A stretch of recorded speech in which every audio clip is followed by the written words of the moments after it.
Hey guys, Lex here, back for some more of the Great Ace Attorney. Last time we started the 5th trial, and we were found guilty, as usual. Anyway, let's continue. It does indeed appear that the jury is unanimous in its leading already.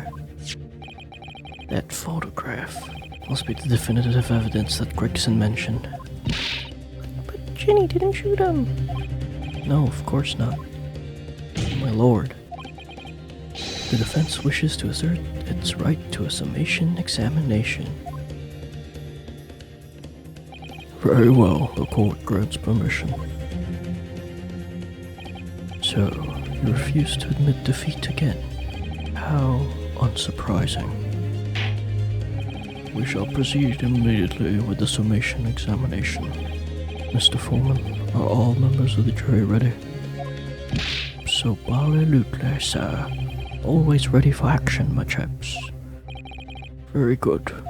Ladies and gentlemen of the jury, you will each explain on what grounds you have determined the defendant to be guilty.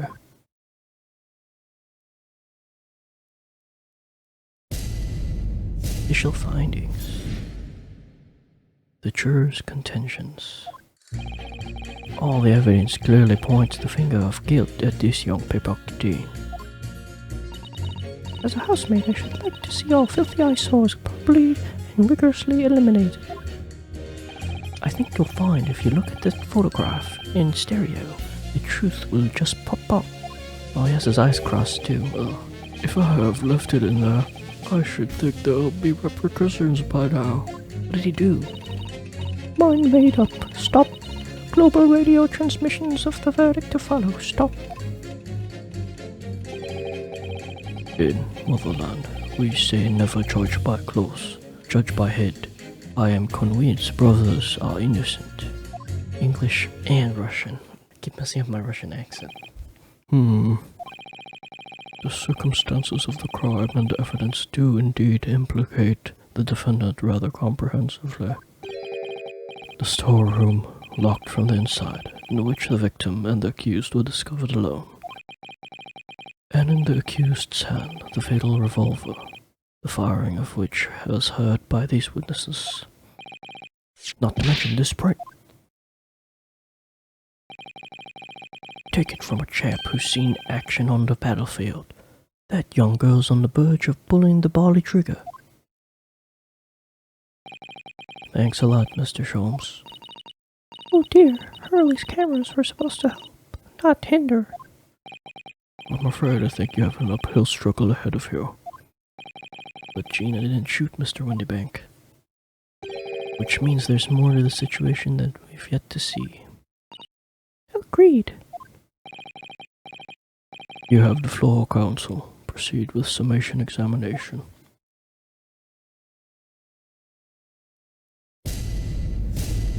Jury examinations. Defense's rebuttal. Press. Hold it. You're Mr. Natsume's landlord, Mr. Garadeb, aren't you? We really must stop meeting like this. Oh, that you're that lawyer chap.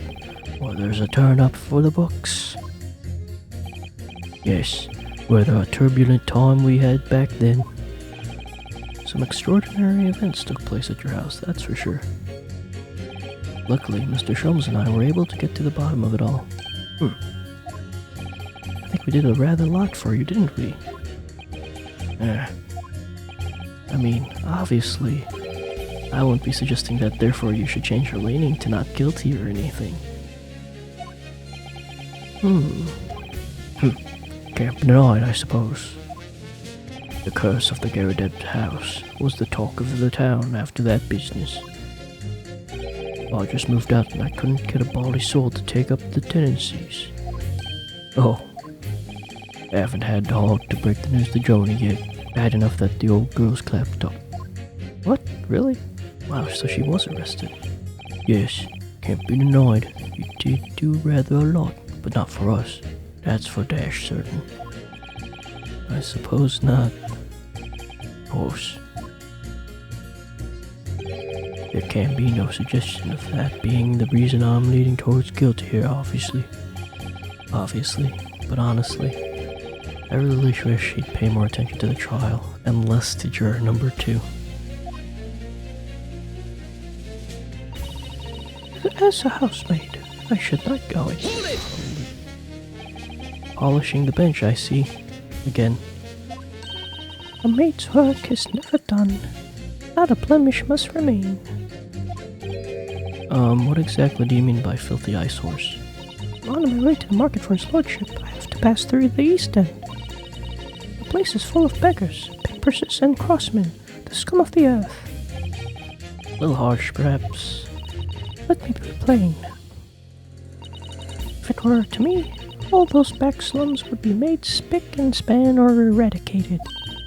At least we have people like the great detective working to achieve these important goals. You're referring to Mr. Sherlock Sholmes. That's right.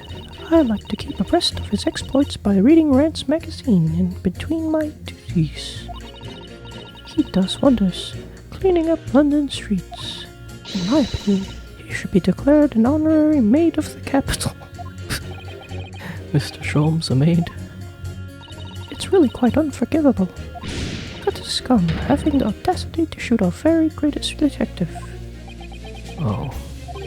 Minor detail. It was the 2 brothers in the stand who shot Mr. Sholmes, not the defendant. A minor detail indeed. They're all gutter scum as far as I'm concerned. Well, just might be an idea to get our facts straight anyway. Yes, alright. I shall amend my statement. That's good. Hold it! This guy, cross-eyed dude. What do you mean, look at the photograph in stereo? Sorry? What? Don't you know? If you look at the photographic print normally,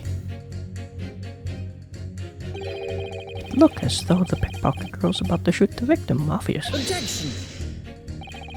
There's no indication that the defendant ever fired the gun. All I'm saying is if you look at the same print in stereo, it could reveal all sorts of new information. By any chance, are you a fan of stereoscopes? Ooh, how did you know? It's called lucky guess. It never gets old, seeing 2 prints merge into one before your eyes. It's extraordinary, it's captivating, it's the height of modernity. Of course. Oh yes, I think you'll find that the stereoscope is here to stay, giving us new perspectives we could only dream of before. It's the greatest invention the world has ever seen. If only you could give me a new perspective on this case, I might agree with you. This guy. Hold it! What exactly have you been buttering about all this time, sir? You keep talking about having left something somewhere or something like that. Oh, sorry. As you could probably tell, I'm a surgeon. Surgeon? That totally passed me by. Of course, people conducting surgery in this country are considered to be doctors. Oh no.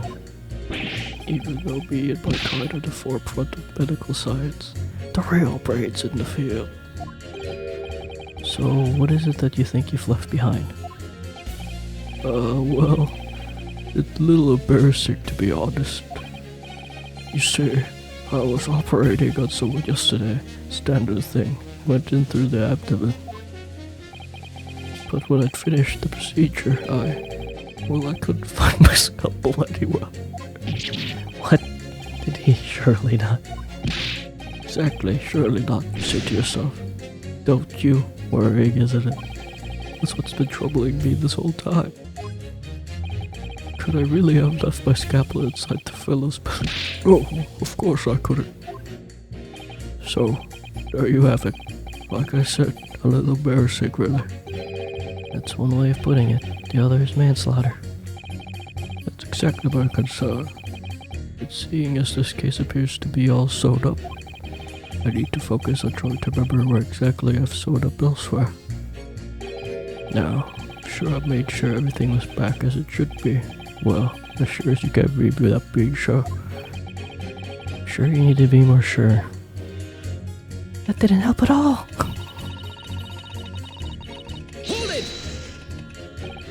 Sorry, radio transmission? What do you mean? Are you from the Far East? Stop. Yes, from the Empire of Japan. All communication with Far Eastern nations used to take place by mail.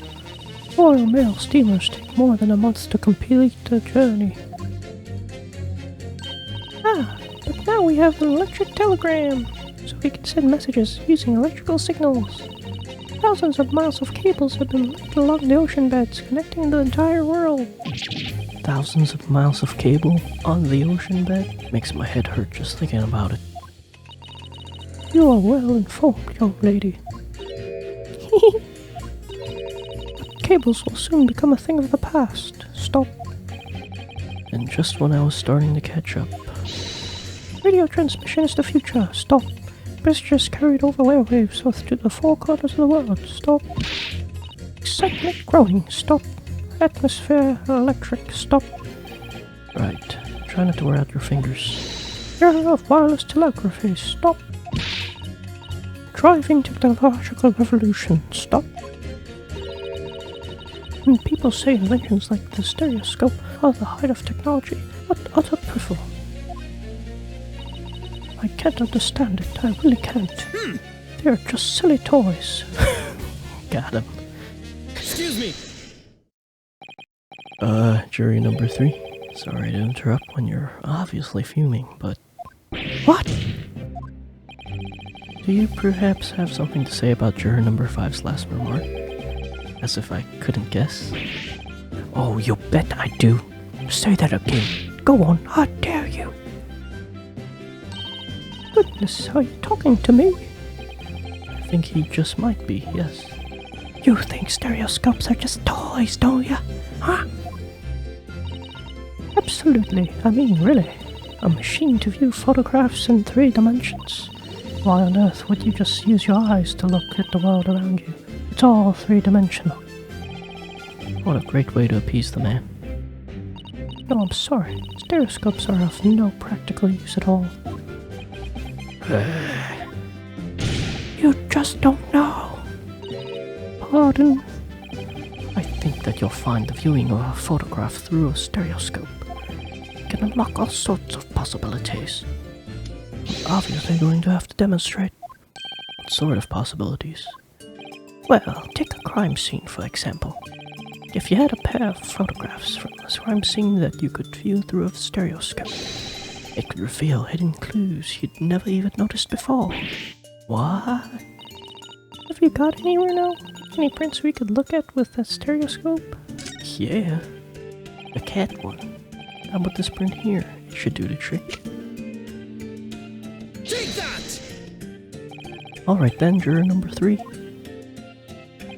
Are you saying you could do this with any 2 suitable photographic prints? Of course I can. Very well then, I'd like you to demonstrate. I'd be delighted to. Just give me one more print and I'll amaze you all. What?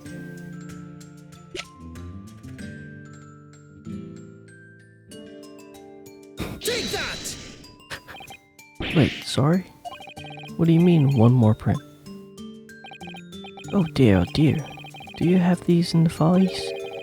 Don't you know how a stereoscope works? I don't know. What? You need 2 photographs for a stereoscope, remember? You know, one for the left eye and one for the right. Oh yes, I remember now.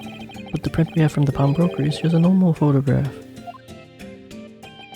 No, I think you'll find that the clue is in the name. It's a stereoscope, not a monoscope. You always need 2 prints. Thanks for the friendly explanation.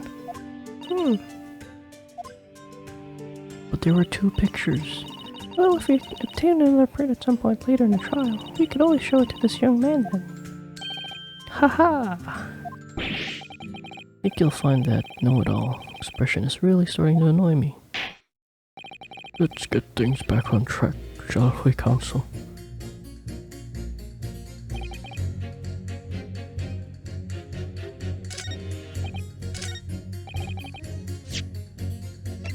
Did I get another one? Please. There were like two cameras here, so we should have gotten another one. So we just gotta talk to the Russian. Hold it! Please tell me you're not Villain Bolshevik, the Russian revolutionary. Revolutionary? I believe there is such a rumor. It's just a rumor? As you see, I have unfortunate appearance. I look like vicious criminal. Your words, not mine. Just want to point that out. People call me revolutionary, murderer, autocrat. And which glove fits? Good day, I am visiting London for sightseeing. I would like to take bus to Crystal Tower, please. Right, that didn't sound staged at all. Forgive me for having my doubts. To be treated like a vicious criminal all the time, it's very painful. People do not realize. So I have much sympathies for these brothers. People say they are criminals only because of how they look. The Skulkin brothers? Maybe they went inside pawnbroker's shop. But they have done nothing wrong. That is all I want to say. Skulkin brothers did nothing wrong that night. Alright, well, first of all, that's one not so little misunderstanding I need to clear up straight away. Tell me something, Iris. What is it, Bruno? Jurors are chosen at random from the inhabitants of London town, aren't they? Yes, it's amazing, isn't it? In that case, how is it that there's a Russian tourist sitting among them who looks for all the world like a revolutionary? I wish I knew.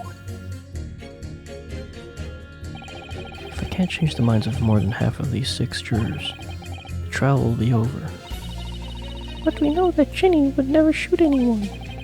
We need to find contradictions in what these jurors are saying and then pit them against each other. I must be ready to go whatever lengths I have to convince them of Gina's innocence.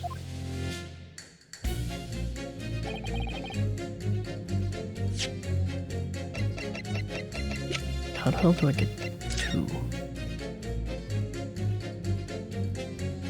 They're like a...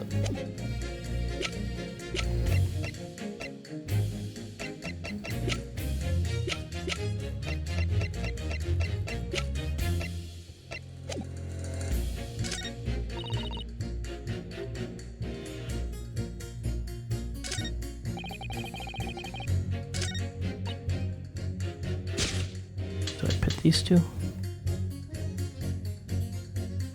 Objection! Those 2 statements clearly contradict each other.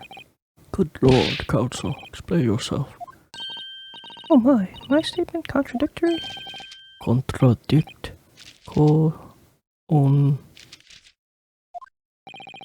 Juror number 6, you've got the wrong end of the stick. I do not have stick, I have a mouse. As juror number 2 said earlier, when the Skulkin brothers fled the scene of the night in question, they fired a shot from their revolver. Yes, they shot poor Mr. Sholmes in the abdomen. I understand. Surely you're not going to tell the court now that you didn't hear. Abdomen. Sir? Sorry, my English is still learning. You are telling the court you didn't hear? Forgive me, I did not hear. Here's word. Abdomen, part of person's body, containing stomach and other vital organs. Is this what you mean? You should say in plain English. I am Russian, not native speaker. Who thought it would be a good idea to let this man be on the jury again? So, you are telling me These brothers who look like criminals were lying. They said before, we never do nothing. But truth is, they shot detective. This is double negative. Yes, that's exactly right. Lying is wrong, especially when lie is said by person who looks like criminal. Coming from you, that seems surprisingly prejudiced. This means, when they said, we never took nothing, maybe it was also a big fat lie. Is this true? Well, according to the police report, no stolen goods were found, so... Enough, I trust no one now. It's not the mouse's fault though, sir. I must see with its own eyes. I must investigate crime scene myself. I'm afraid that won't be possible. Yes, it is, Bruno. Easily. Sorry? With the prints from Hurley's red-handed recorder. Finally, this is where we get it from. Huh? If you compare the print to the pictures Ginny and the next print and a half an hour later, you'll be able to see straight away if anything was taken or not. Cooey, Mr. Prosecutor! Calling on the prosecution in the middle of a summation examination of all times. The print showing the accused threatening the victim after she broke into the shop is this one. Following this, the victim and the accused moved into the storeroom. Meanwhile, the Skulkin brothers entered the shop and summarily heard the fatal gunshot ring out. Sadly, none of these events were captured on film. This is the print produced by the camera half an hour later after the brothers' fight. So this was taken after Hurley was shot then? As far as I can tell, nothing has been taken. That does seem to be the case. Can't notice anything that's obviously missing in the second print. So, the brothers who look like criminals told only one lie. They shot men, but they stole nothing. It would seem so, yes. Good. No, not good. You were right. I did not understood situation. Not that I know how brothers have lied. I think it is very important to continue with trial.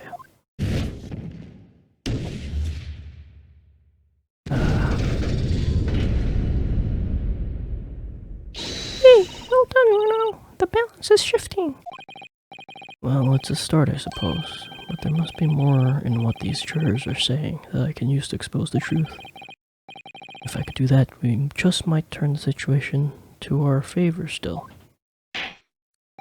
Thank you, counsel. Continue with the summation examination. And kindly hand the new photographic print to the bailiff to be filed as evidence.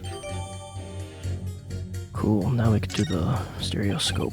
Another print in the court's record. I wonder if we can make use of that.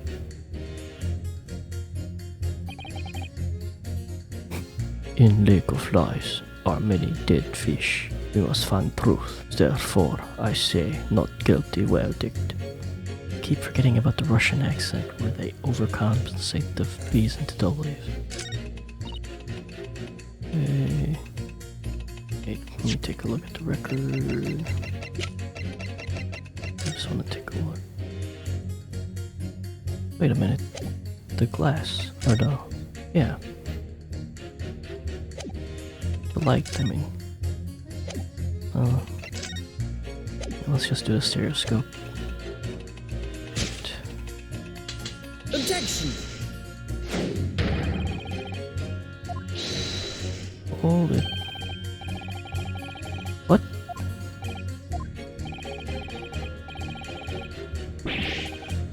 Oh. Okay. Whoops. Let me just skip all this.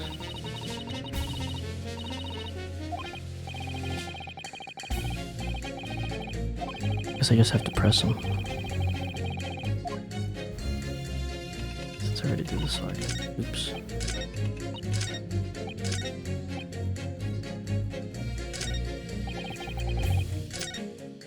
Just have to press it again. Can it really show up any new clues though? Don't know unless you try. But this print here, I think it should do a trick. Take that! Alright then, juror number 3. Are you saying you can do this with any 2 suitable photographic prints? Of course I can. Very well then, I'd like you to demonstrate. I'd be delighted to. Just give me one more print and I'll amaze you all. Take that! Alright, these 2 prints were both taken with the same camera at Windybanks on the night in question. Yes, I see. Tell me, Mr. Lawyer. Do you know how stereographic images work? Yes. Do you understand the principle? Yes. Well, I think so. Did have a lesson only yesterday. Yeah, so we don't have to do it again. The left and right eye images need to be the same, only with a slight shift in positions of the objects, or some of the objects. Then, when your brain merges the 2 images together inside your head, it notices the shift as if it were a depth. Yes, exactly. Is that the small shift between certain objects in the 2 pictures really that important? So what happens if you use the 2 photographs that are exactly the same then? No, obviously that wouldn't work at all. Not for seeing the scene 3-dimensionally anyway. Oh, of course, now I see. Ah, I think the young girl has discovered the secret. I have. Oh god, stop crossing your eyes. Can you uncross your eyes before you tell me? Have another look at these 2 pictures from Hurley's camera. Bruno, go on. Yes. Can you see that there's a obvious difference between them? Of course there is. There are 2 people in the first and no people in the second. Well, yes, you can see that straight away, but now I'm looking at the picture in 3 dimensions. Alright, I'll give it a go. So to start with, you have to cross your eyes and then try to make the 2 pictures overlap exactly.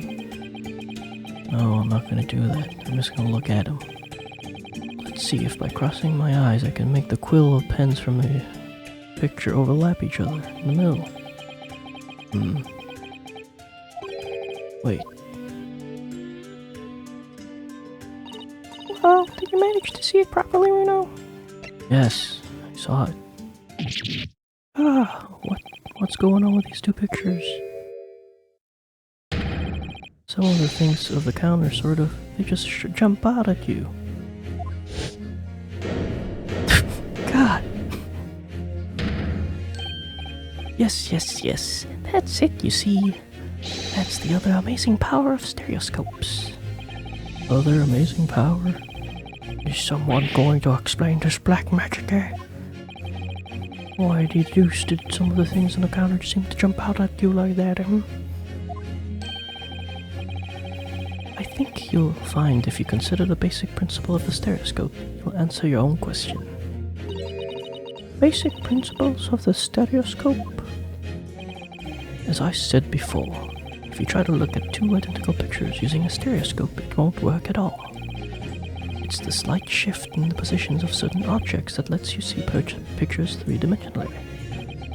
In other words, even though at the first glance it seems that objects we're in the corner haven't moved at all between the 2 pictures, this shows that actually there must have been a slight shift in their positions. Yes, there must have been. Now, hold fire there, sir. Got a reasonable grasp of this whole class cross-eyed business now, I'd say. But why the devil does this shift between the 2 prints exist in the first place? Well, what's the answer, fellow? Come on, you cross-eyed master. What, me? I haven't the first idea. I know, it's quite simple. It is? Just think of it through step by step. The first photograph was taken at 1 a.m. Then 30 minutes later, the second photograph was taken. But the position of some of the items on the counter appears to have shifted slightly in the interim. So that means that sometime in the half-hour interval, someone must have tampered with the things on the counter. Zonkers. Someone tampered? New information. Stop. Not to mention the testimony so far. Stop. Yes. We have to go around in circles a little here, it seems. But I'm starting to see what I should be aiming at in this summation examination now. Ladies and gentlemen, the question is now clear. We know the items on the countertop were moved, but by whom? Or are you suggesting you might know? Of course. I can tell you right now who is responsible for the most imperceptible shift in items on the counter. I wanted to see the picture again. Who did it? I don't know. Guessing it's Windibank. Take that! Quite clearly it was the work of this meddler. I'm afraid to press that console. Oh. Should now be clear even to you who is responsible for the impeachable shift in the direction of this trial towards the absurd. Let me guess. Me. Shift aside, my nippiness friend. Not the real lawyers do the talking. Ugh. Really felt that one. If you think about it, there must have been someone who was in the Windibanks when everything was going on, doesn't it? Well, yes, that's true. So, that narrows down quite a lot, I think. I'll have another think. We know somebody must have touched things on the Windibank's counter, so who was it? Ladies and gentlemen, the question is clear. We now know the items by whom? Or are you suggesting you might know? Of course, I can tell you right now. I'm just gonna do him. Take that! Was the witnesses currently in the stand, the Skulkin brothers? Huh? Wait. This does not agree with what brothers said in testimony before. They said they did not even have time to pull dukes from Lucy Lockets.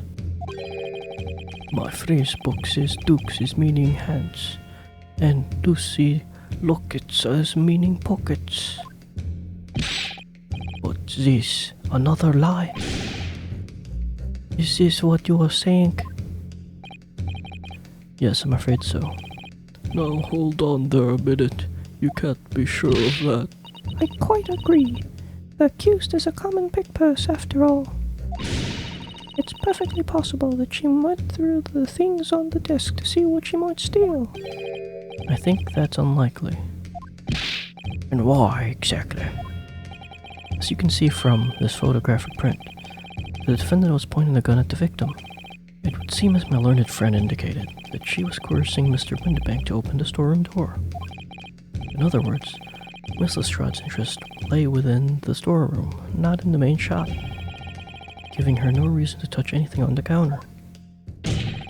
At which points to one thing. The Skulkin brothers have omitted key facts in their testimony. Oh.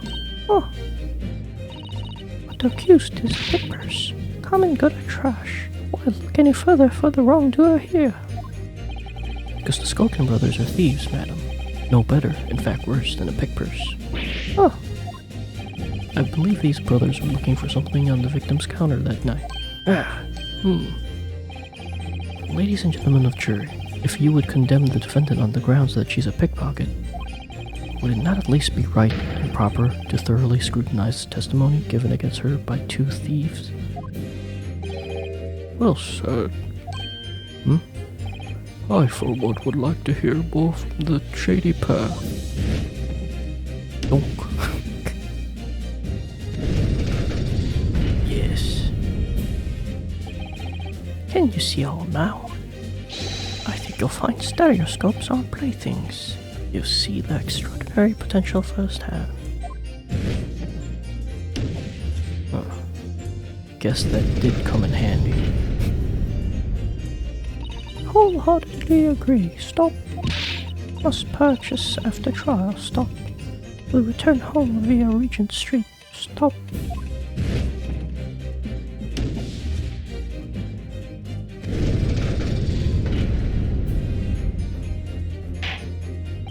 Well, it would seem this trial has yet to run its course.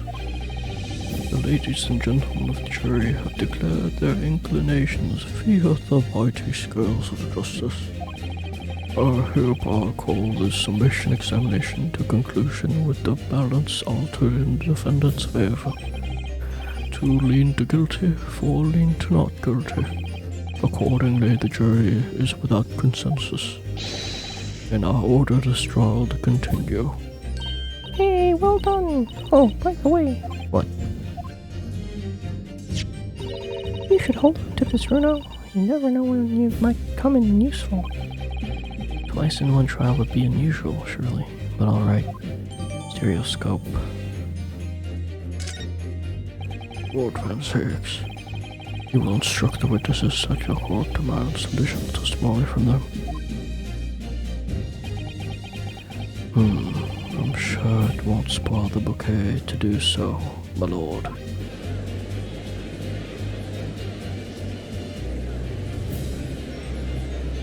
I've won myself another chance to probe that pair about their activities that night at least, and I won't stop probing them until I've proven that Gina's innocent.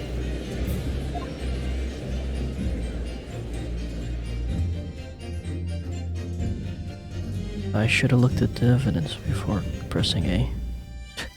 I'll just remember next time. Alright, I'll see you guys next time. So don't forget to rate, comment, subscribe. Thanks for watching. Bye.